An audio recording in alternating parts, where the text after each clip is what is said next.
வரல. பணம் என்ன பணம்? வீட்டுல போயிட்டு கடப்பாதி இதுல விற்கிறீங்கல்ல, தாலியை வச்சுட்டு கொடுக்குறாங்கல்ல, ஏன் நீங்க பண்ண மாட்டேங்கிறீங்க? பயன்பாடு சொல்லுவாங்க. சரி கொண்டாடல சார், 3 பாருங்க. பொறியாளர் மற்றும் மேலாளர் உட்பட அலுவலர்களுக்கும் ஊழியர்களுக்கும் 2வது வார்டு சார்பாக ஆணையர் அவர்களுக்கும் 2வது வார்டு சார்பாக என்னுடைய வணக்கத்தை தெரிவித்துக் கொண்டு புதியதாக என்று சொல்ல முடியாது, மீண்டும் ஆணையாளராக பதவியேற்கக்கூடிய ஆணையாளர் அவர்களுக்கு எங்களுடைய பாராட்டுகளையும் வருகிறவர்கள் வரவேற்கிறோம். அவர்கள் திறம்பட பல திட்டங்களை நிறைவேற்றிருக்கிறார். அதற்காக மிகவும் சிரமமான வேலை பணி தேர்தல், அந்த தேர்தலை நடத்தி முடித்து எங்களுக்கெல்லாம் பதவி பிரமாணம் செய்து வைத்திருக்கிறார்கள். இந்த நகரத்தை உருவாக்கிய ஒரு ஆணையாளர், அவர் ஆணையாளராக இல்லாமல் நமக்கு ஒரு சகோதரி போட்டு பழகி அனைவருடைய அன்பையும் பெற்றவர்.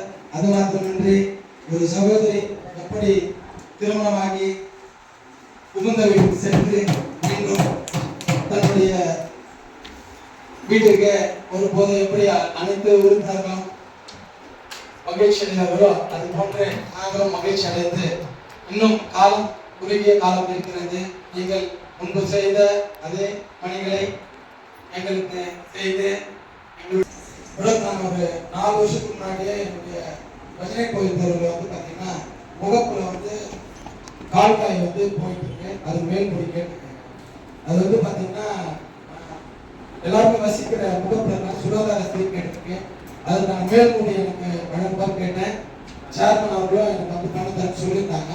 அது இன்னும் நடைபெறல, அதை எனக்கு கொஞ்சம் செஞ்சு கொடுங்க. அதுக்கப்புறம் பார்த்தீங்கன்னா இந்த குறுகிய சாலைகளுக்கெல்லாம் பார்த்தீங்கன்னா இபி போஸ்ட் இல்லை. இபி போஸ்ட் இல்லாத இடத்துலலாம் மின் விளக்குகள் அமைக்கிறது சிரமமா இருக்கு. மற்ற இடத்துலலாம் நாங்கள் போய் பார்க்கும்போது பார்த்தீங்கன்னா சோலார் லைட் அந்த மின் இணைப்பு இல்லாத பகுதியில் கம்பங்கள் அமைத்து சோலார் விளக்குகள் தெரு விளக்குகள் அமைத்து தராங்க. அந்த மாதிரியான இடங்கள்லாம் இப்போ எங்கள் இடத்துலலாம் பார்த்தீங்கன்னா நிறைய குறுகிய தெருக்கள் இந்த இடத்துல சோலார் லைட்டை அமைத்து தரலாம். அதை பரிசீலனை செய்யுமாறும் கோரிக்கையை நிறைவேற்றி தருமாறு தாழ்ந்து கேட்டு நன்றி கூறி நன்றி. பழைய கமிஷனர் புதுப்பொலியுடன் வருகை வந்திருக்கும் தனலட்சுமி மேடம் அவர்களுக்கும், எம்பி அவர்களுக்கும் மற்றும் ஊழியர்களுக்கும், என்னை போன்ற கவுன்சிலருக்கும் பார்வையாளருக்கும் பத்திரிகையாளருக்கும் அனைவருக்கும் முதல் வணக்கத்தை என் வாணி சார்பாக வணக்கத்தை தெரிவித்துக் கொள்கிறேன். நம்ம தனலட்சுமி மேடம் ஒரு வரலாற்று சிறப்பு மிக்க அந்த பொன்னேரிக்கு. ஏன்னு பாத்தீங்கன்னா பொன்னேரி முதல் நகராட்சி ஒரு பெண்மணி கமிஷனரா வந்தாங்க.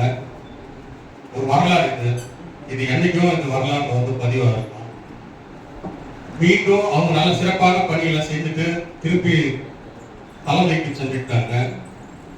ஒரு வார்த்தை சொல்லிட்டு போனாங்க, மீண்டும் பொன்னேரி தான் வருவேன்னு சொன்னாங்க. சொன்னதை செய்ததுக்கு நன்றி தெரிவித்துக் கொள்கிறோம். அது மட்டும் இல்ல, எங்களை பதவி பிரமாணம் செய்து வச்சதும் நாங்க எந்த காலத்திலையும் மறக்க மாட்டோம்.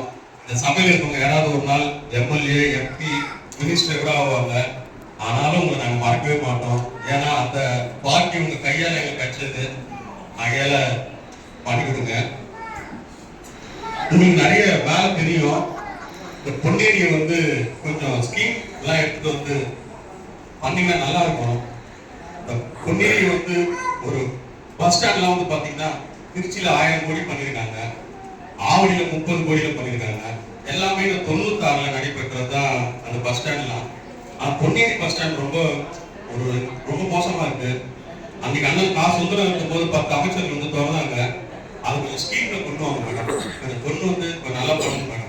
இது மட்டும் இல்ல, வேலை நிறைய செஞ்சிருக்கோம். எல்லாம் பார்த்து மக்கள் பணம் வரி பணத்தெல்லாம் செய்யணும். அது பயன்பாட்டுக்கு கொண்டு வந்தா நல்லா இருக்கும் மேடம். அதை ஓபன் பண்ணணும், பயன்பாட்டுக்கு கொண்டு வாங்க. எல்லாம் யூஸ் பண்ற மாதிரி எதை ஒன்று செய்யணும். ஒரு பேப்பர் இருந்தாலும் அந்த பேப்பரை வாங்கி வச்சுட்டா வேஸ்ட் இல்லை மேடம். அதை எழுதணும், பெண்கள் வாட்டர் பாட்டில் தான் பணம் இல்லையா, ஒரு பைசாவும் பணம் தாண்டியா. நீங்க வரி கட்டுறோம், ஒரு 10 ரூபா கட்டணும், 9 ரூபா கட்டணும் தெரியுங்களா? ஸோ அது நீங்க அதை பயன்பாட்டுக்கு கொண்டு வாங்க மேடம். அதுக்கப்புறம் துப்புரவு பணியாளர் பாத்தீங்கன்னா ரொம்ப கம்மியா இருக்காங்க மேடம். அவங்க ஏற்கனவே பஜார்ல வேலை செஞ்சாங்க, நிரந்தரம். இல்லாம எத்தனை இதுல சென்னை எத்தனை நாளைக்கு எத்தனை பார்க்க கிளீன் பண்ண முடியும்? எத்தனை பப்ளிக் வராங்க, எவ்வளவு காகிதம் விழுது, எவ்வளவு பேப்பர், எவ்வளவு வாட்டர் பாட்டில் விழுதுன்னு டெய்லி ஒர்க் இருக்காதே. அவங்க பாவம் மேடம், ஏழை மேடம். நம்ம படிச்சிருக்கோம், இந்த இடத்துல நீங்க வந்திருக்கேன், மேடம் படிச்சு அண்ணன் படிச்சு அந்த எடுத்துட்டாங்க, நம்மளாம் இங்க வந்திருக்கோம். பிறக்கும் போது அவங்களும் ஏழையாக, அவங்களும் நம்மளா மாதிரி பிறந்தாங்க. சில சூழ்நிலை இல்லாம நம்ம போயிட்டாங்க. அவங்க வந்து ரொம்ப கஷ்டப்படுத்துறோம். காலையில அவங்க வந்து வேலை செய்யறாங்க, வார்டுல வந்து 10 மணிக்கு மேல வராங்க. பாவம் அவங்க ஆள் எடுங்க மேடம். அவங்களுக்கு ரொம்ப ரொம்ப கஷ்டப்படுறாங்க மேடம். அப்புறம் வீட்டுல வந்து எல்லாம் வேலைக்கு போயிடுறோம். அதுக்கப்புறம் வரும்போது அவங்க 2 பேர் 3 பேருக்கு அவங்களால கொடுக்க முடியல மேடம். இது கொஞ்சம் மனசுல வச்சுக்கோங்க. நான் என்ன தலைவர்கிட்ட சொல்லிட்டேன், 10 பேர் போறோம்னு சொல்லிடுறாங்க, பிறவி போடுங்கன்றேன். போடாத டெண்டர் வைக்காத ரோடு போறதுக்கு அதிகாரம் இருக்கும் போது இது மக்கள் அன்றாட வாழ்க்கைக்கு பண்ணக்கூடாதா? கொஞ்சம் பண்ணுங்க மேடம், கொஞ்சம் தயவு செய்து அவங்களுக்கு பண்ணுங்க மேடம். அவங்க சம்பளம் வந்து 10,000 தான் மேடம் வருது. அவங்களுடைய ஒரு நாள் சம்பளம் எவ்வளவு? ஏன் அவங்களுக்கு 10,000 கொடுக்குறீங்க? கஷ்டப்படுறாங்க மேடம். ஏன்னா எங்க வார்டியும் ஆனந்த் வார்டில் தான் அவங்க நிறைய பேர் வந்து குடியிருக்கிறாங்க. அந்த வழி எங்களுக்கு டெய்லி தெரிஞ்சவங்கள. சார் எஸ்ஐ சார், ஏன் சார் அவங்களுக்கு 10,000 கொடுக்குறீங்க? 30 நாள் வந்தாலும் 10,000. அவங்களுக்கு சம்பளம் எவ்வளவு தெரியுமா உங்களுக்கு? சொல்லுங்க சார், எங்க போகுது சார் அது? சார் ஏழை வயிற்றுல 5,000 சம்பளம், 1 லட்சம் சம்பளம் வாங்குறீங்க. உங்களுக்கு எக்ஸ்ட்ரா தேவைப்படுது இல்லை சார்? தேவைப்படுதா இல்லையா சார்? சொல்றேன், எனக்கும் தேவைப்படுது, எல்லாரும் தேவைப்படுது சார். அவங்க வயிற்றுல அடிக்கணும் சார். அந்த பணம் எங்க சார் போகுது சார்? உங்க ஒரு போதும் பஞ்சு கேட்கணும் சார், ஏழைக்காக கேட்கணும் சார். சொல்லுங்க சார். ஆமா பண்ணிதான் கொடுக்குறோம். நம்ம இன்க்ரீஸ் பண்ணாங்க நான் செக் பண்ணுவேன். அவங்க கேட்டுதான் இருக்காங்க. ரெண்டாவது ஒர்க் பண்ண எல்லாமே ரொம்ப ஏஜ்டு பர்சனாக தான் இருக்காங்க. அவங்களால அந்த வார்டில் போய் 10 மணிக்கு மேலே அவுட் போறதே ரொம்ப கஷ்டம். இந்த பிளானெல்லாம் கொஞ்சம் சரி பண்ணி கொடுக்கணும். அதாவது டான்ஸ் என்ன சொல்லுன்னா, பிரைவேட் ஆளுங்களை தான் நம்ம ஹவுஸ் ரொம்ப பெருக்கிறதுக்கும் நம்ம பார்க் மெயின்டெனன்ஸ்க்கு தனியாக ஆள் போடாம பெர்மனன்ட் ஆளை வச்சுக்கிட்டே சொல்றாங்க. அது நம்ம லோக்கல் அட்ஜஸ்ட்மெண்ட் தான். அதை சொன்னாலும் அதை கொஞ்சம் சரி பண்ணணும். மேடம் சொன்னதுனால அவங்க அந்த வேலைக்கு போயிருக்காங்க. ஒரு 2 months நான் பார்த்து அவங்கள வச்சு கிளீன் பண்ணிக்கிறேன். அதுக்கப்புறம் நான் ரொட்டீனா அவங்க பஸ் ஸ்டாண்ட் வரைக்கும் அனுப்புறதுக்கு பார்க்குறேன் சார். அப்புறம் பஸ் ஸ்டாண்ட் கேட்டீங்க, பஸ் ஸ்டாண்ட் நமக்கு சாங்ஷன் ஆகிருக்கு சார். நான் குறிப்பிடலாமா? நமக்கு என்ன சொல்லுதுன்னா, பெர்மனன்ட் ஸ்டாஃப் இப்போ வந்து 20 வருஷமா வேலை செஞ்சு நம்ம என்ன பண்ண கொடுத்துருக்கோம். அவங்க ஏழைங்க இல்லையா, அவங்களுக்கு வாழ்வாதாரம் இல்லையா, அவங்க வறுமை கோட்டை கீழே இருக்கவங்க. இப்போ அவங்க என்ன பண்ணுச்சு, நீங்க கொடுத்துருக்கீங்க, உங்ககிட்ட நம்ம ரெப்ரசன்ட் பண்ணலையா, மற்றவங்க ரெப்ரசன்ட் பண்ணலையா, என்ன பண்ணீங்க? டேங்க் ஆப்ரேட்டருக்கு கொடுத்தீங்களா, பாத்ரூம் கழுவுக்கு கொடுத்தீங்களா? எல்லாம் இன்னைக்கு வந்து கொடுக்கப்படாம நிலுவையில் இருக்கு. என்ன பண்ணி சொல்ல போறீங்க? அரசு அதிகாரியா நீங்க என்ன பண்ண போறீங்க? 20 வருஷமா டேங்க் ஆபரேட்டர்ஸ் போய் கணக்கு எடுங்க, லிஸ்ட் நீங்க ரெடி பண்ணுங்க. மேனேஜர் சார் எடுங்க. 900 ரூபாயில ஆரம்பிச்சு 1000 ரூபாயில தொடங்கி 3000 தொடங்கி நீங்க 5000 வரைக்கும் அவங்களுக்கு நம்ம பட்டுவாடா பண்ணல. ஏன் பண்ணல? மனசு இல்லையா? இல்ல அரசு நிதி இல்லையா? இல்ல அரசு அதிகாரிக்கு அது செய்ய நேரம் இல்லையா? இத்தனை பிரச்சனைகள் நீங்க நகராட்சியில ஓடிக்கிட்டு ஏழைகளுக்கு எல்லாருக்குமே. நானும் ஏழையா தான் பிறந்தேன், மிடில் கிளாஸ்ல தான் பிறந்தேன்.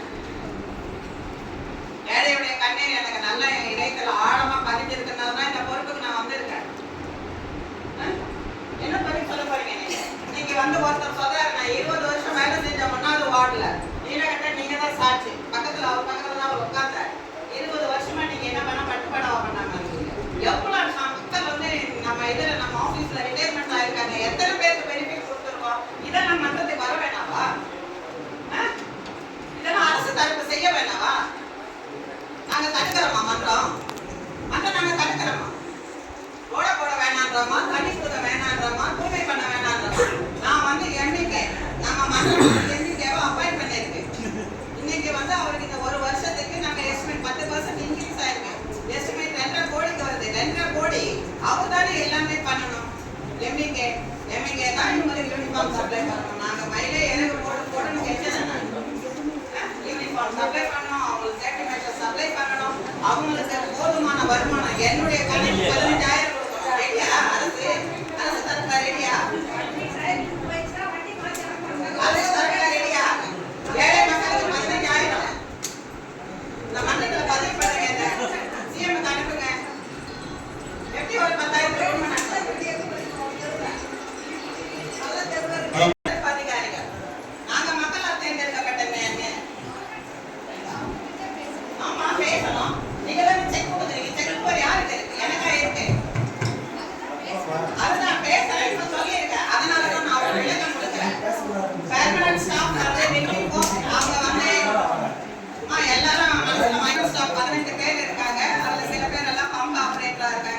இதெல்லாம் பாத்துக்கிறாங்க. அதெல்லாம் பிரச்சனைகள.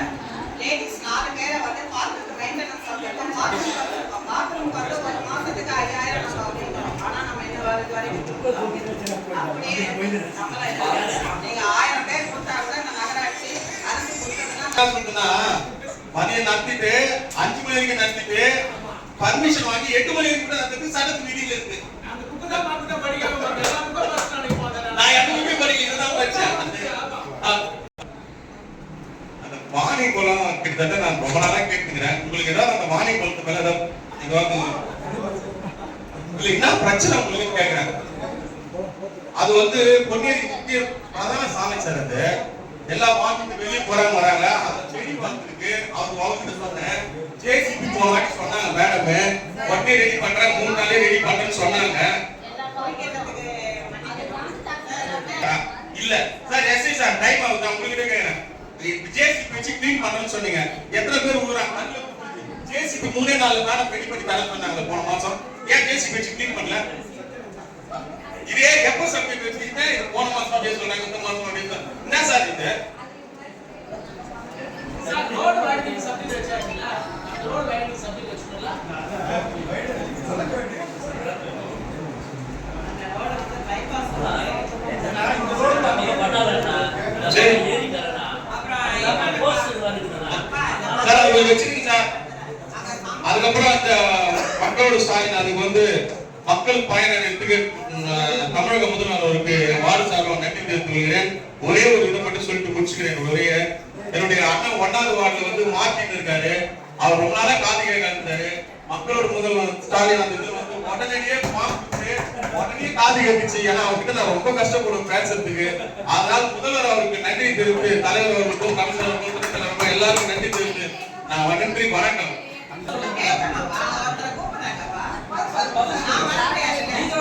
யாராவது இனிஷியேட் பண்ணி நீங்க யார் வேணாம்னு சொல்ல போறீங்க? அவங்க கத்திட்டு இருக்காங்க நீங்க பாட்டு பேப்பர் படிச்சீங்க. அது கிடையாது. அது ஏதோ இனிஷியேட் பண்ணி வாங்கிட்டாங்க. மேடம் ஓகே மேடம் முன் வாங்கி எப்படி யாராவது சொல்லுங்க. ஆமா